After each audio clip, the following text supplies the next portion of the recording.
I work in the space between listening and building. How many of you work with coaches, lead a coaching program?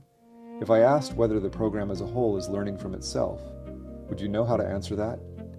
That question is where I've been living for the last few years. Over the last several years, I've had the opportunity to develop a coaching program, working alongside 15 coaches across 2 campuses. The work is good, the relationships are real, but what I kept hoping for was something more. I wanted a place where coaches could see their own growth, not just inside a single conversation, but across time, a mirror for their practice. And I wanted the program itself to learn.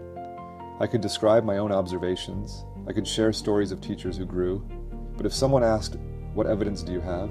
the answer required inference, not data. Each year started from accumulated intuition rather than accumulated evidence. And the coaches, they were doing beautiful work, but they didn't have a place to see it accumulate. What I was after was an architecture that gives 2 gifts at once. The coach gets a metacognitive self-system, a place to reflect, see patterns in their own practice, grow across time. The program leader gets pattern visibility, 1 year of a team's practice, legible. Both gifts from the same act, the coach authoring their own evidence. The difference isn't complexity, it's explicitness. Layer 1, shared language.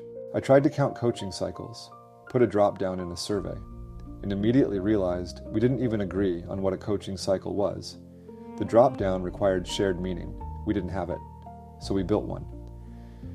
This is our coaching competency framework, the map coaches navigate. Each competency has performance areas underneath it. This is not a checklist. It's a research-grounded picture of what masterful coaching looks like in our context. The premise underneath everything you're about to see is simple. If we know what masterful coaching looks like, really know it, grounded in evidence, and coaches are reflecting and growing toward that, the program improves. That's the bet. The competency map is the hypothesis. Everything that follows is in service of it. This is a map, not a rubric. A rubric evaluates, a map orients. Coaching is never a straight line, it's a spiral. Within a single cycle, you might touch 3 of the 4 support functions. You go deeper on competencies you've already visited. The question isn't, did you reach this competency? It's, what does your practice look like in relation to it right now? How do you honor the professional with something complex enough to actually be valuable as a growth tool? Not something to study, something to use. Natural clusters emerge, goals form inside the map. Layer 2, capture. A coach sits with a teacher for 30 minutes, then the conversation is gone. Unless the coach writes it down, and unless what they write connects to something structural. This is a real reflection from Coach Mastery Studio. A coach wrote, "There was a moment when I noticed the conversation could have opened wider, and I moved us forward instead." Below the reflection, you can see which performance areas the framework activated in that narrative, and what's quiet. The audience reads real coach writing, evidence, not assertion. Here's what the coach experiences. Here's what I'm noticing in my practice. Here are the clusters forming. Here's where I push back against the analysis. Here's what it made me think about. Here's where I want to grow. The authoring is the growth, selecting evidence, reasoning about what it means, pushing back against the machine's interpretation. These cognitive moves deepen metacognition and professional language. The narrative is a byproduct of the thinking, not the product. The spiral deepens over time. Goals shift as practice develops. And when coaches write this way, the program gets something it never had. Practice visible across the team. The coach is the author. The coach is the interrogator of their own practice. That distinction matters when we get to AI. Layer 3, pattern visibility. The first 2 layers serve the coach. This one serves the program. 50 narratives across a team over a semester. They show where practice concentrates, where growth clusters, where gaps form that no individual coach would notice from inside their own work. Coaches write in natural language, in their own words, in their own context. The narratives capture the unique contextual factors of your organization. Generic frameworks can't hold that specificity. Natural language can. The virtuous cycle. The coach reflects. The framework surfaces patterns. The program leader sees across the whole. And that insight feeds back into coaching conversations, professional learning, strategic alignment. But reading across 50 narratives takes hours. A single coach reviewing their own narratives takes 15 minutes. Multiply by 15 coaches across a semester. The cognitive load is where programs stall, not the willingness, not the methodology, the sheer volume. Reading across at scale is a different kind of work. I want you to think about your own context, not to build anything, just to notice. 3 questions. First, is what masterful coaching looks like explicit in your context? Not implicit, explicit. Could your coaches describe it? And do they have a way to grow toward it? And can you see that growth? Take 4 minutes. Turn to someone near you. One person starts, the other listens, then switch. What I hear most often, we have a strong sense of good coaching, but it's in our heads. It's not in a place coaches can grow toward. Making it explicit changes everything. When it's implicit, everything downstream stays implicit too. The cognitive load of making it visible is where programs stall, and that's also where the architecture begins. The Evidence Foundry. None of this requires technology. A team with a shared competency language, a habit of reflective writing, and a structured protocol for reading across can do all of this with documents and conversation. But when you have 15 coaches, 50 narratives a semester, and the expectation that someone is reading across all of it, the cognitive load becomes the bottleneck. Not the willingness, the sheer volume. That's where the Evidence Foundry enters. And here's the design principle that matters. AI as integrator, humans as interrogators. The AI reads across what no one has time to read across.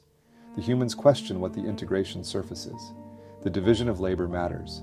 This is what it looks like when AI carries the cognitive load of reading across.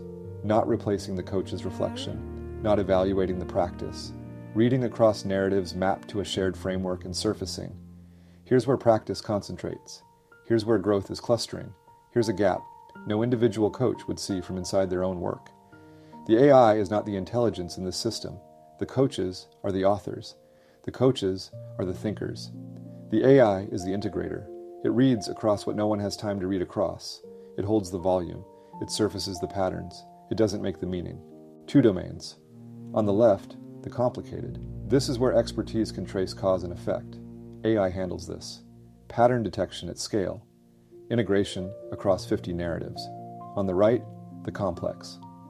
This is where relationships only become visible in retrospect, where judgment, context, and meaning live. This is the human domain. The AI handles what expertise can trace. The human handles what only emerges through reflective practice. Integration without interrogation is data. Interrogation without integration is impression. The architecture needs both. The AI surfaces patterns, but the sense-making still has to happen. A pattern is not an insight. A cluster is not a decision. That sense-making, reading evidence reflectively, making meaning in context, is itself a form of coaching. It's coaching at the program level. The human's job just got harder and more interesting. The AI freed you from the volume. Now you have to do the thinking that the volume was preventing. Who needs to see this? And what conversation does it open? If you leave this on autopilot, you've missed the point. If AI writes the impact story, the coach hasn't grown. If the coach does the reasoning and AI helps them see what they wrote, both the practice and the institutional memory deepen. Architecture. The distinction that keeps sharpening for me, a coaching program is people doing good work. A coaching architecture is a system organized around a hypothesis about what makes that work excellent. A program runs alongside the school's direction, and architecture feeds back into it. Program impact lives in anecdote.